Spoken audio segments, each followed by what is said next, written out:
رخصة بيراميدز باطلة يا جماعة، والمحكمة الدولية دلوقتي بتبحث الموضوع دوت، وبيراميدز مهدد بسحب الترخيص، لأن اتحاد الكورة هو المفروض كان سحب الترخيص قبل الموضوع ما يوصل للمحكمة الدولية.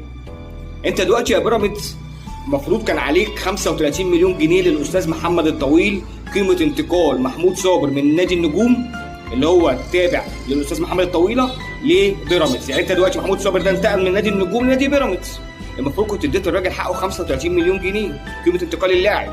بيراميدز ما دفعش. طب ليه؟ قال لك انا مستثمر. يعني ايه مستثمر ما تدي الراجل حقه؟ قال لك لا بعدين. طب ليه بعدين هو انت معكش؟ ده انت ما بتيجي تشتري لعيب بتديله بالدولار، انت بتلعب في ايه؟ نادي الاهلي، تعالى سيب النادي الاهلي هديك بالدولار. انت بتلعب في نادي الزمالك، سيب الزمالك تعالى هديك بالدولار.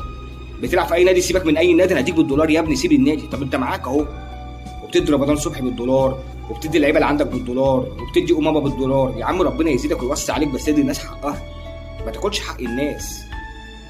الراجل ليه 35 مليون جنيه، خد بالك ده قبل الفوائد، قبل الضرر اللي وقع عليه. انت المفروض كنت في شهر مارس اللي فات، شهر 3 الرخصه عشان تجددها هتدفع مديونيه للاستاذ محمد الطويله بقيمه 35 مليون عشان تجدد، ما دفعتش. طب انت دلوقتي اصبح 1/6، المفروض لحد 31/5 هتدفع من مضاعفاتهم، والعدد بيعد عليك. يعني ممكن تصرف قيمه المديونيه ل 100 مليون. وبيراميدز لحد وقتنا هذا بيقول لك انا مش هدفع. ليه؟ بيقول لك ما اتحاد الكوره مش بيكلمني، اتحاد الكوره ما بيوقعش عليا عقوبه. قال لك انا المفروض كنت العب في البطوله الافريقيه ديت، المفروض كان مثلا يقولوا لي انت فين الترخيص بتاعك، انت المفروض الرخصه بتاعتك ما اتجددتش، انت ازاي دخلت بطوله افريقيه؟ تعالى انت بتقول انت بطل الدوري، انت فين الترخيص اللي معاك؟ انت الرخصه بتاعتك يا بيراميدز ما اتجددتش. انت ازاي بتلعب في الدوري المصري؟ انت ازاي بتلعب في البطوله الافريقيه؟ ازاي راح تحتفل وتقول انا بطل الدوري وعمال ترقص وتعمل وجايب درع عامله عند واحد تحت بير السلم مش عارف جايبه تقليد ولا جايبه من سوق الكانتو، وجاي تقول انا بطل الدوري؟ يا ابني تعالى كلمني، انت فين الترخيص اللي معاك؟ انت بتلعب مثلا عشان خاطر اتحاد الكوره بيجاملك؟ طب المحكمه الدوليه مش هتجاملك، عضلاتك علينا مثلا؟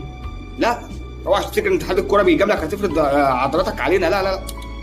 انت دلوقتي عليك مديونيه عشان تجدد الترخيص، ما دفعتش حق الترخيص، خلاص تعالى بقى رخصه باطله، انزل بقى ده دوري درجه ثانيه، انزل دوري ممتاز لحد بس ما تدفع الفلوس وتطلع تاني. هو انت معاك بس مش عايز الناس حقها. ليه؟ اصل انا مستثمر. يعني ايه مستثمر؟